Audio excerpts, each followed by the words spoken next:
Hello guys and welcome back to some more Summoner's War. Now, as you guys are probably aware, Come to Us has recently given out a pre-notice regarding monster balancing and improvements. Essentially, it's the new patch.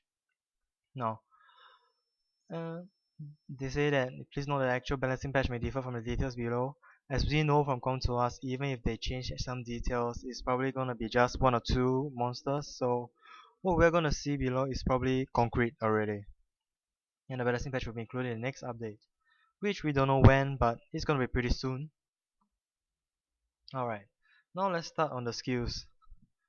For the Hell Ladies, we have three elements that's changed, as in their skills are changed, of course: water, wind, and dark. Now, for the Water Hell Lady, this is our third skill I'm taking. For Eternal Scar, it has the additional effect that destroy the enemy's target's max HP by 30% of the damage dealt. Alright, so this means that the Water Hell Lady has an additional set of Despair runes, as in Destroy runes. Oh my god, what am I saying? It doesn't say destroy runes in its skill effect, which is pretty nice, I guess.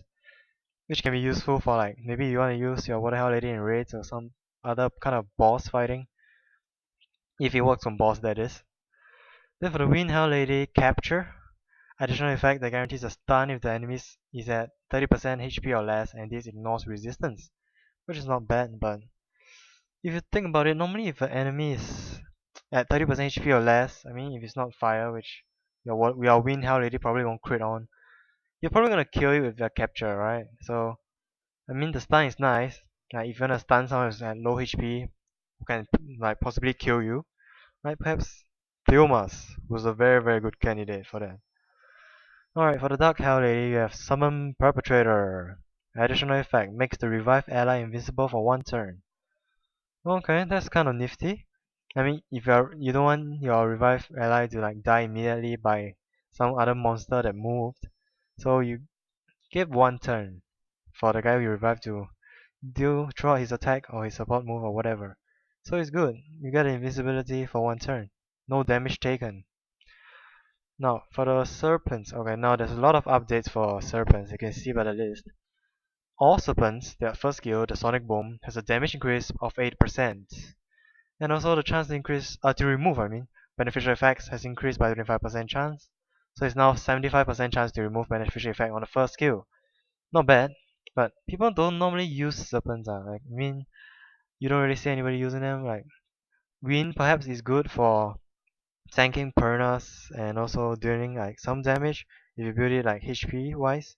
Like you've seen like from YD series videos, how you use it to tank like double piranha comps. Anyways, okay, for the awakened wind serpent, just as I was talking about it, Sonic Boom changes from inflicting damage from attack power to max HP. So you can build the serpent tanky with HP and also still deal damage. Nice. Chance to remove increase. Yep, correct. Chance is remove increase. It's the same as on top actually. Now for the water serpent tidal wave, I believe this skill is similar to the third skill of the water dragon as well. Yeah, so it's like a mini water dragon. Cooldown reduced by one turn. Nice. So you get to throw out your tidal wave and reduce those attack bars more often. Okay, Fire Serpent, Revenge, the one that gives the damage reflect and the immunity, I believe. Chance to provoke the enemy increased by 75% chance to. Okay, so it's a 100% chance to provoke. Okay, nice. I think it's not necessarily going to guarantee the land because there's always, you must consider resistance, but at least there's a higher chance, so that's good. Okay, Wind Serpent again, Thunder Blast, second skill, which does damage and slows, I believe. Okay, so it now targets all enemies. Wait, and then for the Dark Serpent as well, the Dark Blast. Both of these were single target slows previously, so now it's all AoE slows. Nice. And damage changed according to the target change. What was that supposed to mean anyways? Cause it's a AoE attack, so it does less damage, perhaps? I don't know. We will see. I guess we have to test the multipliers when they do the patch. For the Light Serpent, oh yeah, the fake, or should I say mini the Fire Monkey King. Cause it got a passive, Punish, which gives you more attack power as you take more hits. Now the passive effect stacks up to 10 times instead of 5. I mean, it's good, but you don't really want to use the Light Serpent for damage, and cause Light Serpents are their stat line revolves around HP. I think they have more HP base and less attack. So even you can take a bit more punishment, okay, punish, you won't do much more damage, I guess. I mean, we'll see, but you don't actually see anybody using Light Serpent that much, anyways. Alright, Dark Serpent, third skill, Poison Mist. Previously, it's damage proportional to attack power, and okay, now it's damage proportional to max HP. So you can have some Dark Serpent tank, I guess. And the weakened enemy defense for 2 turns. Now it's 100% chance. And also in continuous damage but for 2 turns instead of 3 turns, but it's 100% chance. So it's like AoE defense break. Then you plus 1 dot on everybody. So okay, now that's interesting. So this seems like a major buff to the Dark Serpent, because now he's got AoE slow on second skill, AoE armor break by plus 1 continuous damage on everybody for the third skill, and also beneficial effect removal on the first skill. So you got quite a nice kit now. You can build him like despair, of course, for like TOA, or perhaps you want to use him as like a replacement for Galleon if you don't have. I mean, of course, people are going to use Galleon for wombo combos, of course, but you could use the Dark Serpent. I mean, he's got the nice kit now. I mean, he's also going to be quite useful for TOA hard, of course, because of the slow and also of the dot, and with despair, the double AoE will do quite well in stunning the enemies. Alright, let's move on to Samurais. Let me scroll down a bit. Okay.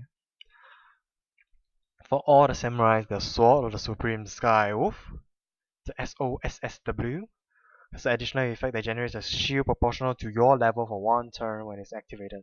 And you get a bit more damage, 12%. I mean, the shield, is relative to a level. So is it kind of a Acacia's shield? I believe Acacia's at level 40 max is 6k damage absorbing shield. So is this gonna be the something same, or I guess you must test it out too. Okay, now move on to the Beast Hunters, which has some updates. I mean, nobody really used the Beast Hunters anyways, but you might want to after this patch, or not, up to you. Now for the Beast Hunters, all of them have aim body, which has an additional effect that destroys. Okay, it's like same as the Hell Ladies, just that it's a shittier destroy effect. 10% of the damage down. Okay. And then for Water, Wind, and Dark, the second skill, Aim Head. What a nice name, Aim Body, Aim Head.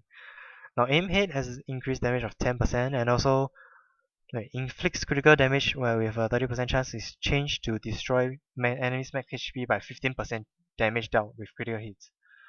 Okay, so that's a change of the skill, I think. I mean, not necessarily which one is better, but it might be more interesting with that change.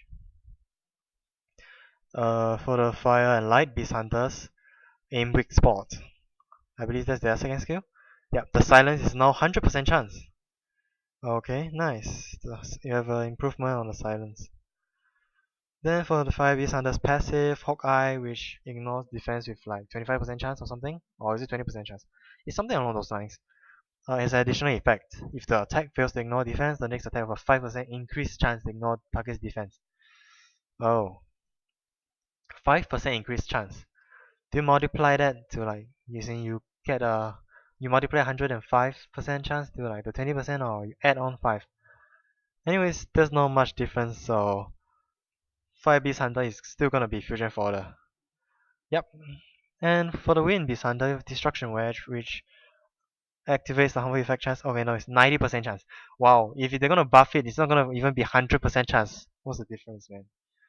I mean, okay, it's a 15% increase, but it's still not 100%, so why would you even consider him? I have no idea. Okay, nice. Now we go on to some OP Knight 5s, Chimeras, okay. Fire Chimera Rakan with the third skill, Collapse, of course. Additional effect, decrease enemy attack bar, and decrease attack speed. Nice, now Rakan is more OP with that Collapse. And Wind Chimera, Legmaron, third skill Lightning Strike. Cooldown reduced, more lightning strikes coming everybody's way. 15% more, 25% more chance, to stun. More OP chimeras. And of course, the light chimera Shan, Holy Calling, the one that stuns enemies and also heal yourself. Before it stuns up to 3 enemies and heal yourself. If there are not enough enemies to stun, excessive stuns will heal allies with low HP. Heal amount based on max HP. So now it's stun all enemies with an 80% chance, increase the attack speed of all allies for 2 turns, and increase the attack bar of all allies by 25% chance. Wow. What's this nonsense? Okay, so you can stun all the enemies with 80% chance, and you get an attack speed buff, and you get an attack bar increase. Wow, now Shan is much more OP. Wow, look at these chimera buffs. Oh my god. Okay, let's move on to the occult girls. Okay, wait, yeah. For all the occult girls, their first skill, Help Me Teddy, has a 5% chance increase to put the target to sleep. Not bad, quite decent. For Water and Dark, the Girl's Prayer, the Mega Heal, has another increase in recovery amount, so they get to heal more. And then for all the third skills, the Elemental Guardian Angels. For Water, the 3-turn defense break chance increases to 40%. For Fire, Rika? Yes. The damage increased by 6% and the attack speed decrease also become 40% chance. And the guaranteed critical hit to enemies with 30% HP or less is changed to inflict continuous damage for 2 turns. Is that supposedly better? It's a change, right? It's a direct replacement, so you don't have the guaranteed critical hit anymore, and you now have the continuous damage. And how do you judge? You might want to look at it after the patch come out. For those who have, of course. Now for the Wind one, Wind Guardian Angel damage increased, yes, and also more chance, 10% more chance to grant, nice. And 5% more attack bar reduction, nice, it's a good buff. Now for the Light Occult Girl, then very few people have. The attack power decrease chance increases by 10% chance, yes, okay. And for the Dark 2, the Disturb, okay, the damage is increased by 11% chance, okay, it's higher than the rest. And also the Disturb HP recovery chance increased to 30% chance, wow. That's almost doubled from previously. Now, okay, let's move on to the Living Armor family, of which is most well represented by Copper. Okay, for all of them, they are pulverized, their first skill. Has an additional effect that decreases the attack speed of the target for 2 turns if the target is under defense reduction effects. So essentially, if your opponent has a defense break, it's gonna, if you attack it with the first skill, you're gonna decrease the attack speed for 2 turns, I believe. Oh, that's quite nice. It's rare because normally you will use it for like, okay, for wind is rare because normally you just throw out your third skill and one shot at someone. But for the rest of the elements, yeah, it might be quite good. Now for the light living armor, runes, the third skill, will now hit one enemy 3 times instead of hitting all enemies 3 times. So now it's a single target instead of an AoE. Damage change according to the target changes. It's that description again, which is very like muffled. So now I guess you do more damage now because you're only hitting one person. Okay, now you have 30% increase, so you have an 80% chance of disturbing the HP recovery. Okay, and the cooldown has been reduced by 1 turn. Nice. For the Dark Living Armor, Heap of Ashes. Additional effect, block beneficial effects for 2 turns with a 50% chance. Okay, that's good. Changed from inflicting damage bonus to attack power and defense too. Okay, now his damage is only based on defense instead of both attack power and defense. So you can focus on ruining the Dark Living Armor, defense, crit damage, defense. Nice. Okay, Monkey Kings. Water and Light, all or nothing is their AoE reduction, I think. AoE attack bar reduction, 100% chance activate. Okay, good buff. For the light one, the giant net, third skill, I think. 80% chance, okay, increased by 5%. For those who have light monkey king, good for you. And for the dark one, summon clouds. Activate harmful effect, 50% chance. Guaranteed defense reduction and stuns the target with a 50% chance. Oh, interesting buff. Luckily luckily not much people have him. Browning position, dark, kindness gone wrong. Okay, now it's 100% chance to remove harmful effect. Okay, nice. And for the Minotaurs then, I mean, Minotaurs is another subgroup that very few people use, I think. Okay, for all the Minotaurs, their first skill, Headbutt, has an additional effect to guarantee to provoke the enemy when landing critical hits. Okay. For the Water, Wind, and Dark, second skill, Slaughter. Additional effect recovers 20% HP after attacking. Mini heal with some damage based on the multiplier. Okay, fair enough. Fire and Light, Chop. Additional effect, it decreases attack bar by 50%. Also okay. Okay, for the fire one, we have Push, which removes 2 beneficial effects of the enemy and also... Okay, now it changes to remove all beneficial effects. That's a good buff. And okay, that's it. For the Minotaurs, okay, maybe you want to invest in one of them? It's up to you. For the fire succubus, the brutal end, I think it deals no damage to all and also prevents HP recovery for 2 turns. Yeah. Cooldown reduction for 1 turn. Okay. Spamming more brutal ends then. Cobalt Bomber, Wind, Electric Bomb. Effect increasing enemies cooldown by 1 turn now includes passive. Well, we all know who that means. Theomas. Yep. If you're gonna maybe you wanna bomb a Theomas after you throw your bomb before it explodes, you throw out your electric bomb and you can say goodbye to Theomas. Alright. Fairies. Fairies like, water, wind, and light they are purified. Remove harmful effect first and then recover. Instead of recovering first and remove harmful effect. Okay, so it's reversed. So you take out debuffs and then you gain health, essentially. Alright, it's the same for the Light Fairy Queen and also the House, their healing skill. You will remove harmful effect, so take away debuff, then add health. That's how it works now. Let me move down a bit. For the Polar Queens, Fire and Light, the Aura of Dawn, cooldown reduced. Okay, great. For those who have though. Now for the Fire one, you have Touch of Mercy, which will no longer remove stun and freeze. For those who own the Fire Polar Queen, I guess you know what that means. Whether it's a buff or debuff. Elven Ranger, I mean. Light one, the one that I fed to Adrian, cause he's obviously better.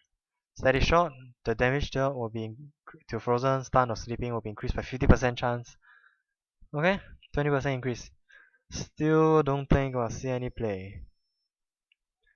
For the dark one, supportive fire, the one where you attack someone else and the dark one attack you. Damage increased by 25%. Okay, interesting. That's a good damage buff. Okay, let's move on to the Sylphid. Water Sylphid, the Healing Breeze, the one that recovers full HP. Less cooldown. Yep, Awaken Form also 1 turn cooldown less.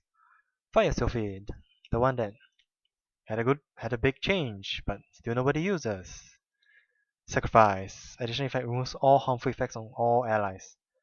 So now if it dies, it's better.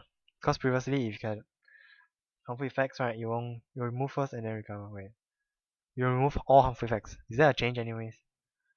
I mean, I guess there is, but I don't think you will see any play still. So for the awakened form, it's the same thing essentially. Green Sulfate, a Cases, Force Field, cooldown reduced. Nice. More shields. And now for the Assassin. Now for the all elements, they expose weakness for skill. Damage increased by 6%, which is small but good. For the water, fire, and light assassins, their death verdict. Brands the targets. Okay, 25% more chance to brand. So it's 75% chance to brand. And if you guys don't know what brand is, it allows you to do 25% more damage to the character that is branded.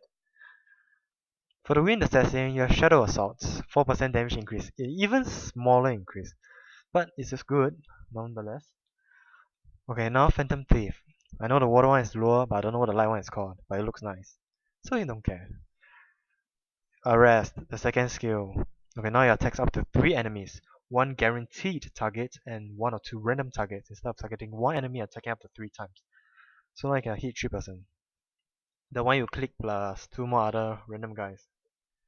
20% increase in damage, nice. And now 80% chance to decrease attack speed instead of 60%. Great. Water Phantom Thief. Lower Crime Alert, the third skill that provides a defense break and also 50% attack bar reduction. Cooldown reduced by 1 turn. Nice. But everybody is using Galleon now, so I mean he's still good, just that maybe not as relevant. For the Light Phantom Thief, the Illusion Magic I believe is reduced her HP by half. I mean 50% in technical terms. And then giving one of your allies invincibility for 1 turn. Or is it 2? Yeah. Okay, so it's changed to balancing the HP of the ally target and yourself. Okay, that's an improvement. Yes. And lastly, for the Dark Phantom Thief, elaborate plan is okay. Critical rate increased by 20% chance is changed to critical damage increased by 50% chance. Is this supposed to be a direct replacement? I mean, critical damage is always good. You just need to build up your crit rate so it procs the crit. Yeah, and that's all I think. Okay, AI has been improved. Your soul half armor, your light phoenix that nobody has. It's okay, they're all smarter now. Oracles, predict futures, become smarter. And Wind Brownie with the unexpected exposure, buff removal, smarter. We'll have to see about the AI. Still, skill description changed. Check and destroy is gonna be the same, I think. Attack enemy 2 times, weaken attack power and defense for 2 turns with 75% chance. Yep, okay. Do more damage according to max HP. Okay, nice. It's the same thing actually, I think. Dark Penguin. Okay, all these errors. Okay, Dark Penguin, fix an error, issue. I mean, it's good, but I'm just gonna skip it because you guys can read yourself if you have them. And awakening effect has changed. Oh, fire camera. So Rakan and Shan, they awaken. They instead of increasing resistance, they increase accuracy. I mean, they're nukers, right? So nukers don't really give a shit about accuracy. So questionable change. Let's put it that way. But okay, come to us. Okay.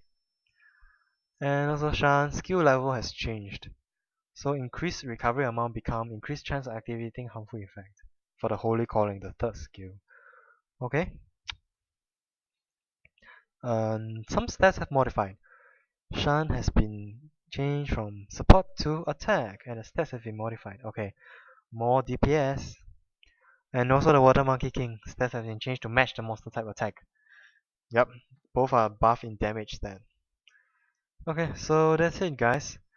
That's the review for this patch. I hope you liked it, and if you did, please feel free to like, comment, share, subscribe, all those stuff. Yep, that's it. Thank you for watching. See you next time. Bye.